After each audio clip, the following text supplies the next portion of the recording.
पुढची बातमी पाहूयात। प्रतिभा चाकणकर आणि त्यांचा मुलगा तन्मय चाकणकर यांना ईडीनं समन्स बजावलंय। भोंदू अशोक खराशी संबंधित सुरू असलेल्या मनी लॉन्ड्रिंग प्रकरणी ईडी चौकशी करणार आहे। पुढील आठवड्यात चौकशीसाठी हजर राहण्याचे आदेश देण्यात आलेले आहेत।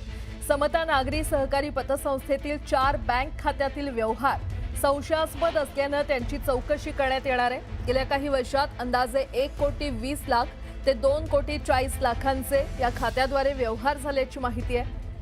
तर प्रतिभा चाकणकर या राष्ट्रवादी काँग्रेसच्या नेत्या रुपाली चाकणकर यांच्या भगिनी आहेत। मोठी बातमी आपण पाहतोय। प्रतिभा चाकणकर आणि त्यांचा मुलगा तन्मय चाकणकर यांना ईडीनं समन्स बजावलेला आहे। भोंदू अशोक खराशी संबंधित सुरू असलेल्या मनी लॉन्ड्रिंग प्रकरणी ईडी चौकशी करणार आहे। तर पुढील आठवड्यात चौकशीसाठी हजर राहण्याचे आदेश देण्यात आलेले आहेत। समता नागरी सहकारी पतसंस्थेतील 4 बँक खात्यातील व्यवहार संशयास्पद असल्याने त्यांची चौकशी करण्यात येणार आहे। गेल्या काही वर्षात अंदाजे 1,20,00,000 ते 2,40,00,000 व्यवहार या खात्याद्वारे झाल्याची माहिती समोर येते आणि त्या संदर्भात चौकशी करण्यासाठी त्यांना हे समन्स जारी करण्यात आलेलं आहे।